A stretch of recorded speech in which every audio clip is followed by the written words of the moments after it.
Hello, clever people, and welcome to my review for 1917. So this war movie is directed by Sam Mendes, the same director as Skyfall, and it follows the story of these two young men in World War I who are given orders to get a message from one war area to another, and if they don't do so in a timely manner, a lot of men will die. It's a very simple premise, and the movie actually kind of embraces that. It's a movie that is being pretty well known and getting a lot of publicity for the fact that it's done, at least the impression of it is that it's done all in one shot. In reality, they had about 10 to 20 minute scenes that they would do in one shot, and then they would have to try to shot stitch it together to make it look like it was all one shot, and there were there's only really one clear edit in this movie, which is just impressive on such a big level. And I was really looking forward to 1917. The reviews were really good. It was doing very well at the Oscars. I did have a bit of I was a little bit tentative going into it though,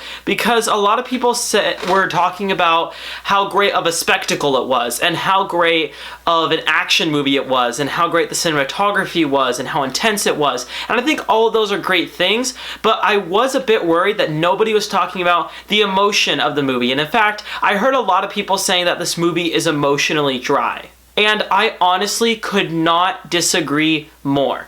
I love 1917. I love every single thing about this movie. And one of the things that I love about it most above all is how this movie deals with its emotions, because they are pretty limited. I will give you that. A lot of this movie is characters running at top speed, or outrunning certain things, or trying not to get killed, and that's very entertaining. And even movies that focus mostly on intensity and less on emotion, like Whiplash is a perfect textbook case example, they still have some emotion going on in them, but they're still extremely intense, and most of the scenes are dedicated to that. And 1917 definitely did feel like that. There's a lot of times where you don't know if characters are going to make it out of things or not, which is awesome for the stakes of the movie. It's so refreshing to see a movie where you honestly have no clue whether or not the two lead characters or any of the lead characters are going to die at any given moment. You feel like their lives are constantly in threat, which builds up the intensity a lot. But like I said earlier, intensity isn't all that this movie has. It's got some really strong emotions, especially towards the later part of the movie. It deals a lot with friendship, with brotherhood, with family, and it deals with loss in such a beautiful and absolutely wonderful way.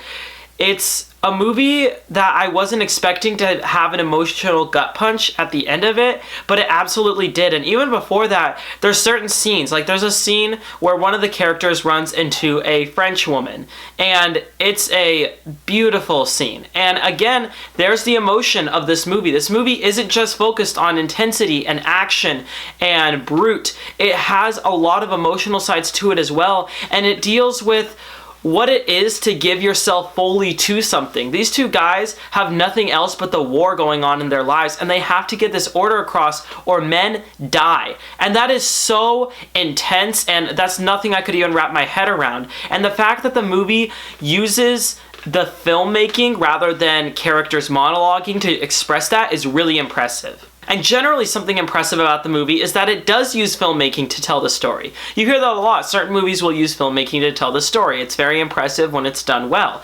And in movies like this, where there is very little character development, the only way to get you invested in them is to make the film feel like the journey they're going on. And what I mean by that is that the way that this movie was shot with the one take and how intense it was, all of it, you felt like you were going on the journey with the main characters. Another great example from just this past year is Uncut Gems. Uncut Gems, there's not a whole lot to like about the character, there's not a whole lot to relate to, but you feel like you're going through the same intense experience that he is. So by the end of the movie, you are overwhelmed just like he is. And I think that 1917 does something very similar.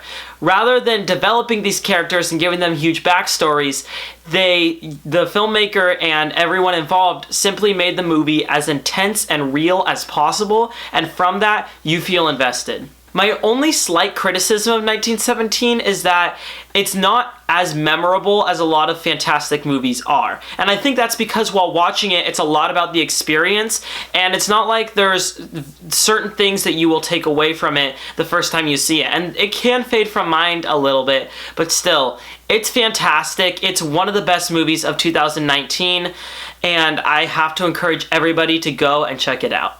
I will give 1917 a 9.1 out of 10. Alright, that concludes my review for 1917. So, what are your thoughts on this film, or what is your favorite war movie? Comment in the comment section below and let me know.